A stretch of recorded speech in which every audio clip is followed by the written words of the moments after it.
It's a rare bad night for Zach Werenski as the Blue Jackets fell to the New Jersey Devils. We're going to unpack what went wrong in last night's game on today's Locked On Blue Jackets.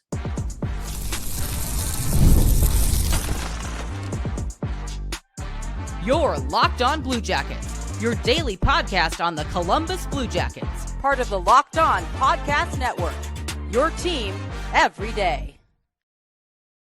Hello and welcome to Locked On Blue Jackets, part of the Locked On Podcast Network, your team every day. I am, as always, your host, Jay Foster, here to give you the good, the bad, and the ugly about your favorite team and mine, the Columbus Blue Jackets. Before we get things started, I want to thank everyone for making this your first listen of the day every single day. Locked On Blue Jackets is free and available on all podcast platforms and over on YouTube. I have a lot to say about last night's game. Not the best effort I've seen from basically anyone, really. No, maybe that's unfair. There was one line that was really great, and then everyone else was there, but they had a bad start, and it kind of doomed them for the rest of the game, right? Which is, again, it was a real hallmark of last season's Blue Jackets, and we saw I talked about this on Twitter, the Rangers game, obviously they ended up winning that 7-3, but they had a 3-1 lead. They allowed 2 shorthanded goals in the same power play, and then they rallied. They scored 4 more goals. They won the game. Not the case last night. Blue Jackets went down 3-0 by the end of the third period. They allowed a really late goal at the end of the first period as well. There was like a minute and a half left, max.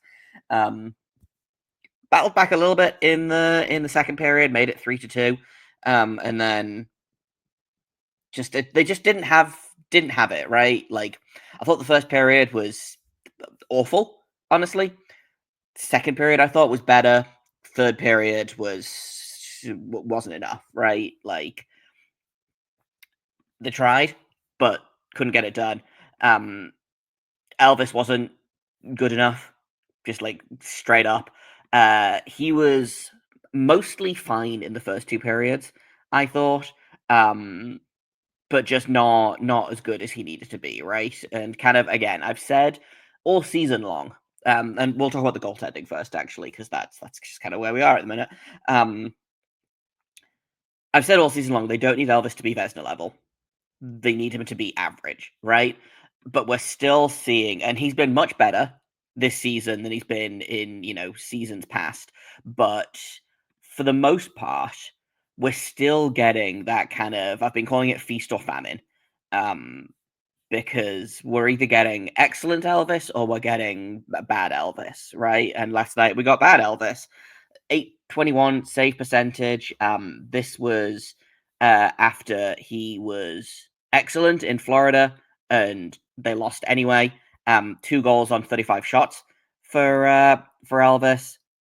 Was excellent in the outdoor game against Detroit. Like, we're back to that, getting 1 really good game and then 1 bad game, and then 1 really good game and then 1 bad game. So I guess, like, if he plays against New York on Thursday, I think it is, which is the next game, because the scheduling is so weird.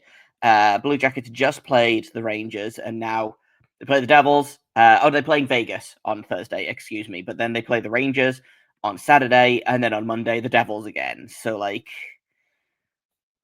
5 games, 3 opponents. That's fine. This was a big game. They needed to win it. They didn't. That's not necessarily the end of the world, but if there was a game that we needed Elvis to show up in, it was probably this one. And he was excellent the first time these two teams faced off against each other this season. He had 40 saves on 42 shots. The Blue Jackets ended up winning that game. So, I wondered if they were hoping to recreate the magic of that.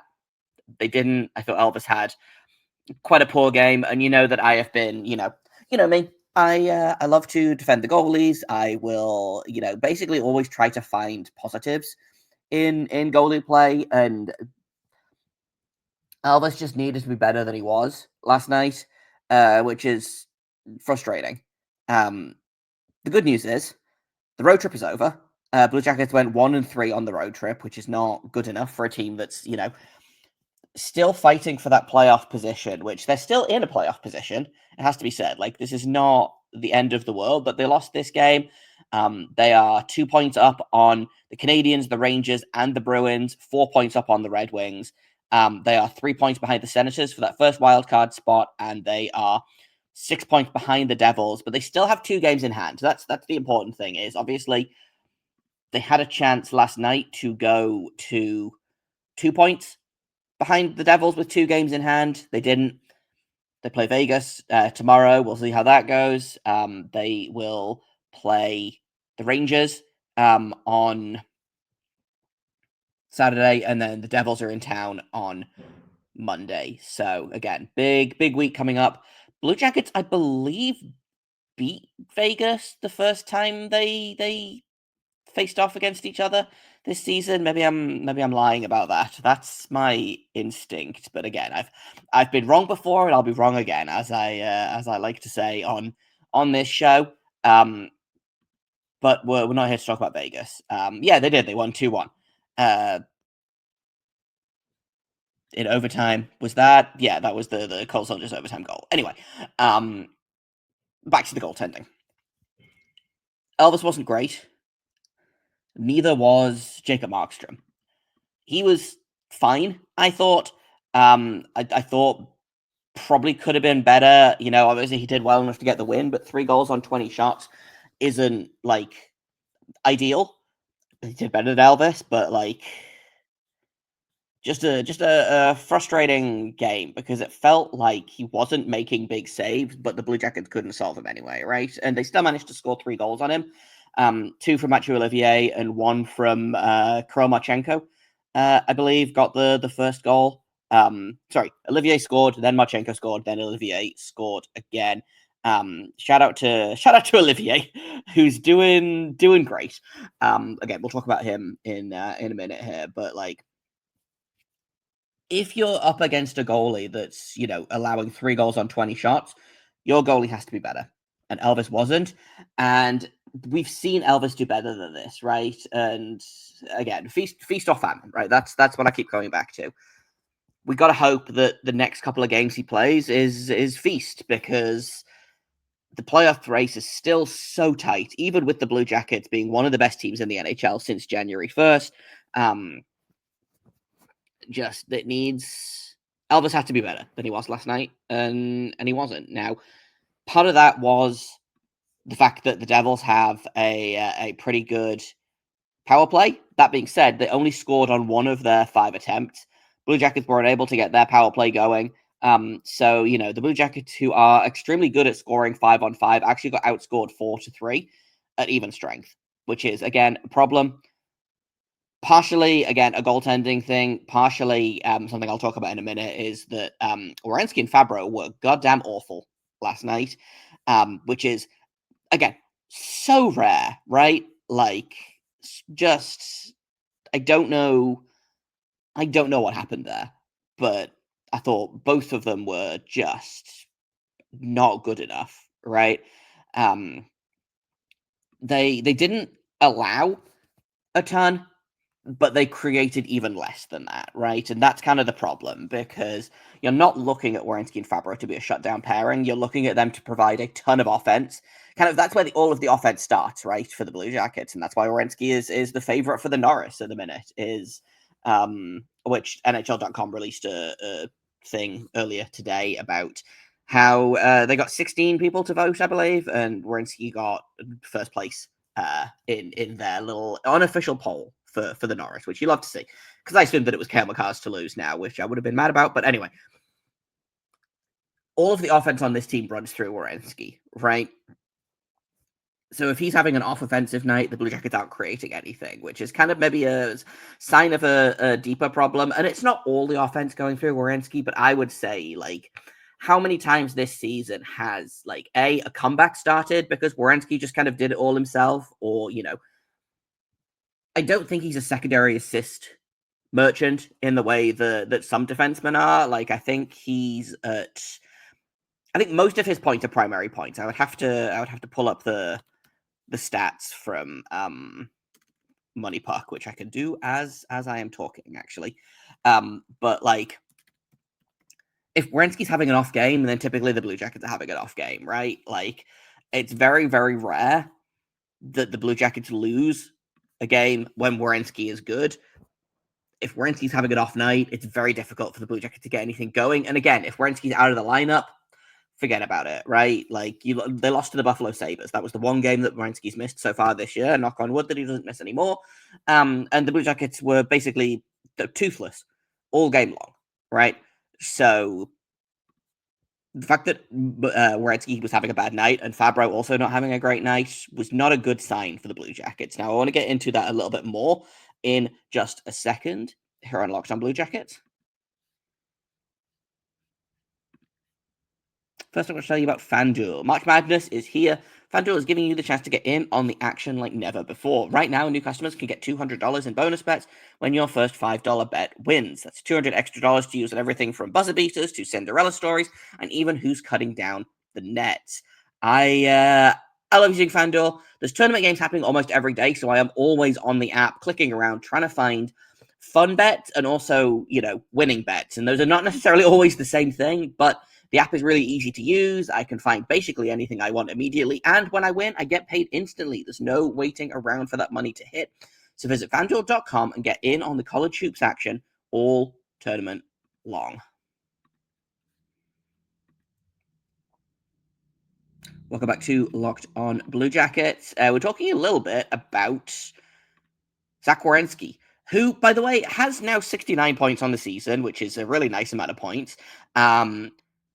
His primary so he's got 20 goals and 27 primary assists and then 22 secondary assists. So he's got 47 primary points and 22 secondary assists. So he's not sitting here like, for example, Evan Bouchard, who, sorry to dunk on you, Evan Bouchard, but you're the first name in this list that I saw.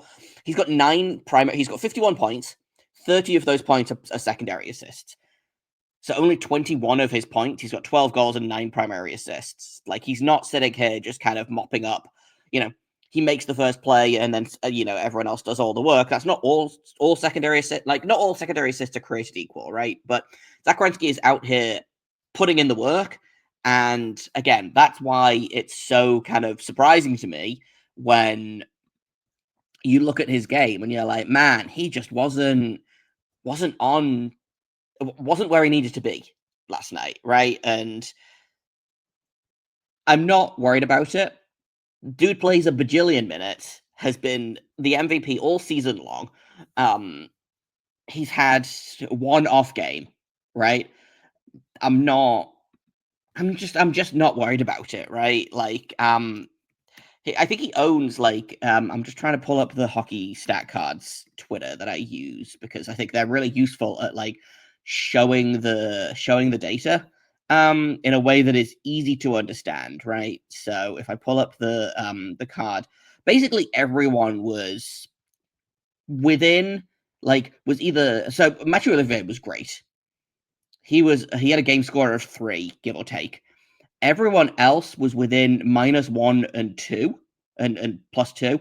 And then Werenski and Fabbro kind of hung around at -2.5, which is, again, extremely Werenski-like and extremely Fabbro-like, because, again, they have been really, really great all season long, right?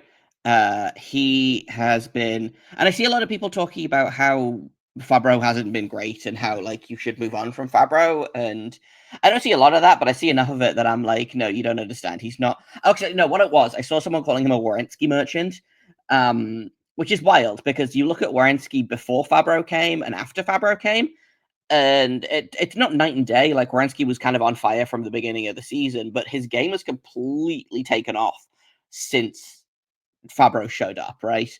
So, okay, here we go. I've pulled up his card. So overall, he is at plus 18.4 for his skater charts. His game score this is not the worst game he's played all season, but he's had 1, 2, 3, 4, 5, 6, 7, 8, 9, 10, 11 out of 50-ish games where he's been below 0.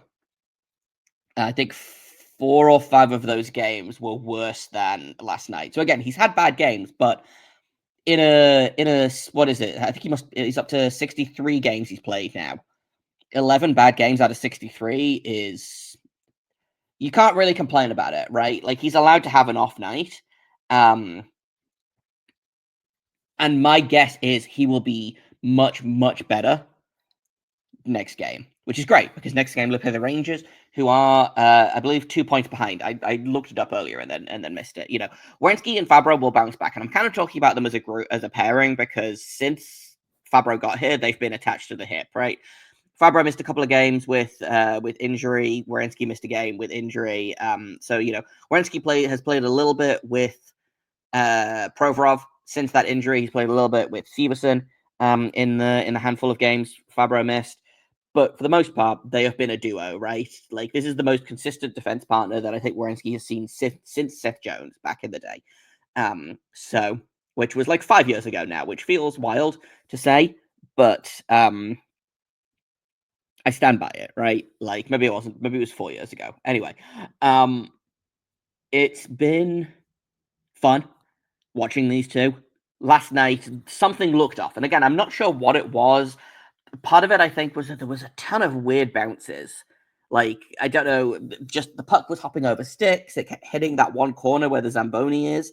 It felt like every time there was a bad bounce, it went right to a New Jersey stick. And, like, that's not me, like, defending the poor play, because, bad bounces happen. You can't always get good bounces. Columbus has benefited from lucky bounces all season long, right? But it is frustrating to watch when it feels like the ice is so heavily tilted against you. And that's not to say that, like, the New Jersey Devils were massively better than the Blue Jackets, because I don't think that they were, honestly. They just they outplayed the Blue Jackets. They were a lot more, like, what's the word I want? They were a lot more cohesive than the Blue Jackets. It felt like everyone was on the same page with them. They're a very good team on the rush, which I think is frustrating, and something that the Blue Jackets do tend to struggle with. But I don't think that they were, like, amazingly better than the Blue Jackets, right? They played better, sure, but I don't think that, it felt like the Blue Jackets didn't come to play until, the second period, and by then it was too late, right? If you take the first period out of it, which is not how sports work, but the Blue Jackets won the second and third periods, right? It was 3-2 for the second 40 minutes, for the last 40 minutes, I guess, and 3-0 in the first 20. So, like, you come out properly in that first period, and it's a different game completely, right? And that's not all on Werenski and Fabbro. Like, I think there were a lot of players that weren't really good enough last night. Like, I thought Adam Fantilli actually didn't have a great night. I thought Kromachenko was good, but not great. Great to see him get a goal. But, I thought mostly everyone was just kind of there, right? And that, again, that's kind of reflected in the hockey card score sheet that I'm looking at. Like, it wasn't a great game for a lot of them. Olivier had a great game. Denton Matejchuk had a surprisingly good game, even though I'm pretty sure that he's playing injured at the minute, just based on a couple of things I've noticed. His ice time has been not dropping steadily, but I've noticed that they've been sending Severson out in his spot a couple of times, and I don't know whether that's that he keeps taking penalties and they're trying to teach him that he needs to sit in timeout every time he takes a penalty or what. But anyway,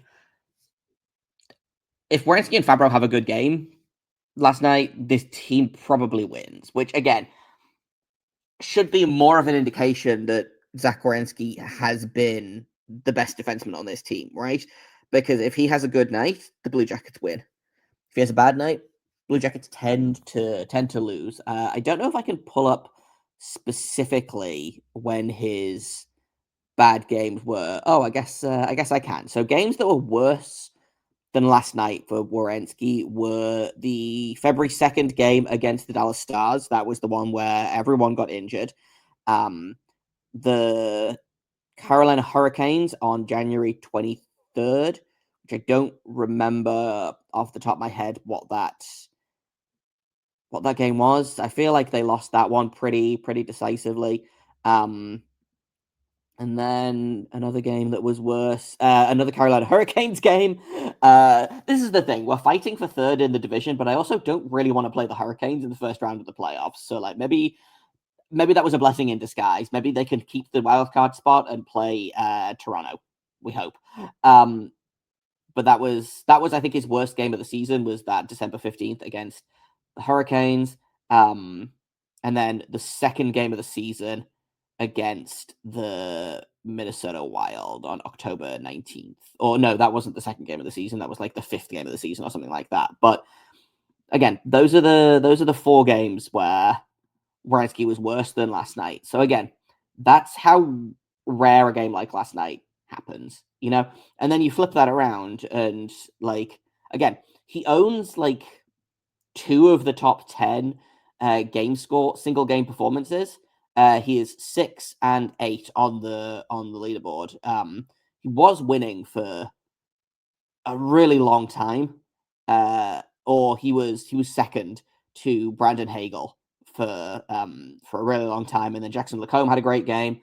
Nathan McKinnon had a great game. Cale Makar had a great game. That was like Cale Makar's 6-point game, which again was when I kind of was like, man, Makar's going to win the Norris because he has a bunch more points than Werenski, and he doesn't have a bunch more points than Werenski. He is at I lost it. He is at, I think, 75 points on the season. Werenski's at 69 points. He's at 75 points on the season. So Werenski's only 6 points behind him.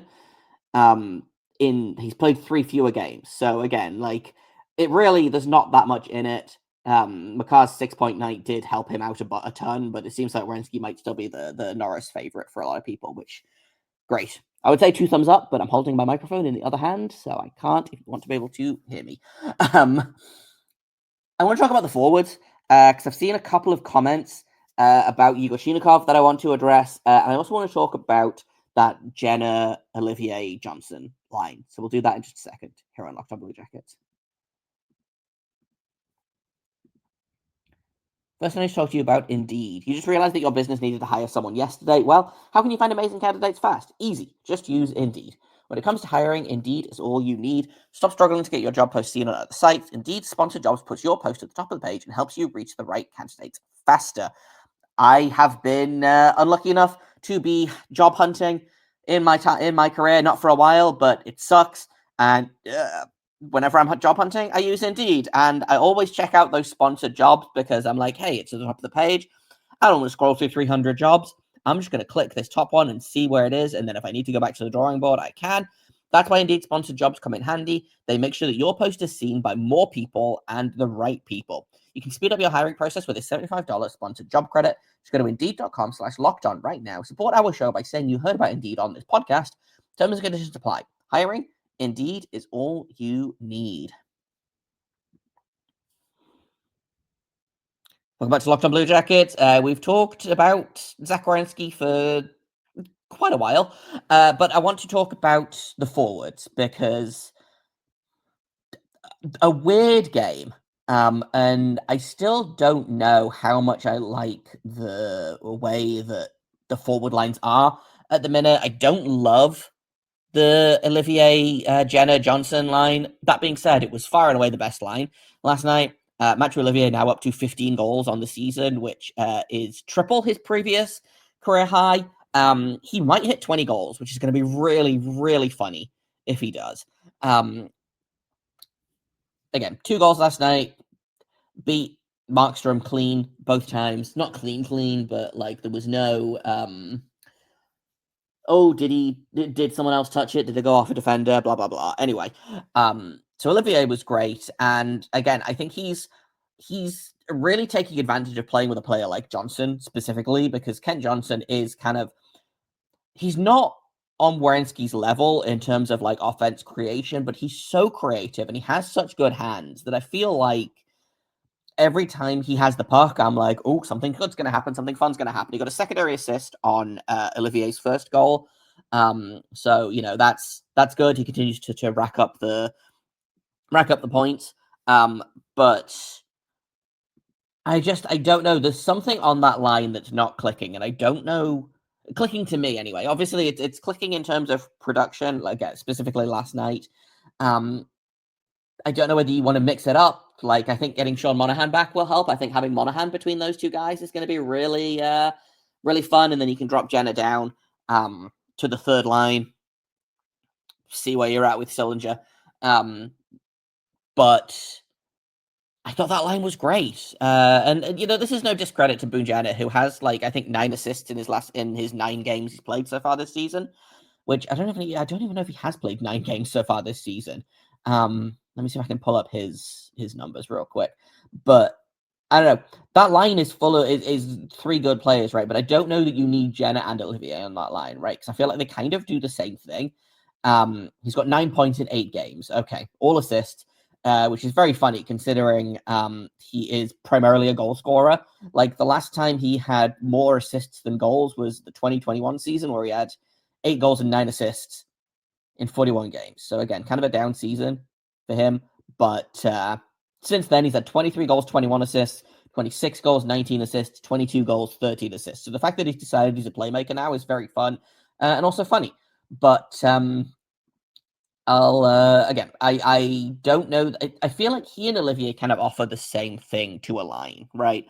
And for the Blue Jackets right now, who are struggling with possession in the offensive zone, I wonder if it's worth splitting those two guys up. And I don't know, like, the problem is the Blue Jackets really only have one top 6 center at the minute, because Boone Jenner's not a top 6 center. Someone suggests putting Danforth up there. Danforth is not a top 6 center. Like, honestly, call up Luca Del Belbaluz. Put him there between Olivier and Johnson. Like, that feels like it'll work to me. But until Monahan and or Sillinger get back, this is kind of the best that we have, right? So it worked last night. I don't know that it'll continue working. I think the top line needs some kind of shakeup. I don't know whether that's,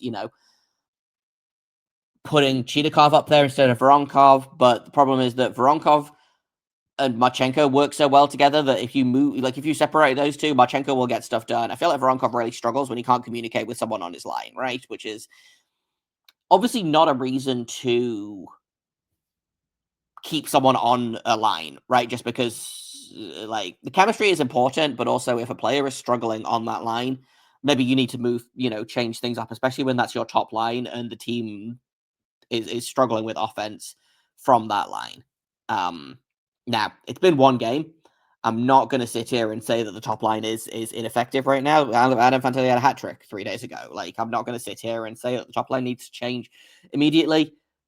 But if it was to change, like, that's who I would move. I don't know who I would put there. Someone suggested Jenner. I don't love that as an option. Like, I might put Johnson up there and just go really, really heavy on that top line and see what happens there. But then, and then do you do, Voronkov, Chidakov, Jenner on the second line or whatever? Like, when Monahan and Sillinger get back, we'll have a much better idea of how the lines are going to work, especially, playoffs, knock on wood. But the lines weren't working last night. Again, the only really effective line was the Jenner Johnson Olivier line. Basically every other line struggled, not necessarily in, like, allowing offense, but in creating offense. And I think partially that might be a playing against the Devils thing. Because again, the Blue Jackets last night really, really struggled to, like, basically both exit their own zone cleanly and enter the Devils zone cleanly. Like, I can't remember how many times I would watch it and they'll be like, okay, they've got possession and they give it away. Oh, possession and they give it away. Like, just every time. And then, you give the possession away at the wrong time and it gets in the back of your net. Really, really frustrating kind of game. I'm going to be interested to see how they bounce back against the Vegas Golden Knights. They're going to be home and Nationwide. Blue Jackets have been excellent at home all season long. I'm just going to pull up the standings real quick for the Blue Jackets. Blue Jackets 26-4 at home and then 11-19-4 on the road. They've got 18 games left in the season. 11 of those are at home. So That's good news if they can keep that home magic going. So, overall, not a great game. Things to improve on, for sure. Oh, I want to talk about Igor Chinikov real quick before I sign off. I've seen a lot of people suggesting that he needs to be a healthy scratch, which feels kind of insane to me because the dude just missed 3 months. Or, he missed 30 games or whatever. When did he last played on, God, what? He last played November sometime. Missed a ton of time. And then came back. He's been back for 3-4 games and has not been the same player that he was 3 months ago because he's missed 3 months and needs to, get his timing back up. And, he might also not be 100% healthy because, again, it's not confirmed what kind of injury he had. I do suspect it was a concussion, but just what if we calm down? Of course, he's not producing on a bottom 6 role, playing with the likes of Luke Cunnin. No offense to Luke Cunnin, but Chinikov needs to be the top 6 to succeed. I wonder if he goes back there next game because I thought Chinikov was fine last night. Again, not much in the way of creating offense, but he also didn't give up a ton in his minutes, and he's got that wicked shot. He's really, really fast. The style of play that the third and fourth line of this team plays is not suiting him. So I'm shocked that he's not performing great on the fourth line because he's not a fourth line player. And it feels really, really stupid to be like, yeah, we should healthy scratch this guy who's been back from a 3-month-long injury for 4 games. What will sitting him do now? Got to let him get his legs back. If he's still doing this in 2 weeks' time, then fine. But right now, calm down. He'll get it. He improved massively in this game, I thought. So I wouldn't be surprised to see them shuffle the lines again going into the game against Vegas. And we'll hopefully see Chinikov get a little bit of a bump. Now, we'll preview tomorrow's game in tomorrow's episode. That's all for today, though. Thank you for listening, for making it your first listen of the day every single day. Locked On Blue Jackets is free and available on all podcast platforms. We are on YouTube as well. So hit like, hit subscribe, etc. over there. I've been Jake Foster. You can find me on Twitter at _Jacob Foster, JAKOBFORSTER. You can find the show at LO_Blue Jackets. And thank you once again for listening. Until tomorrow, make sure you stay locked on.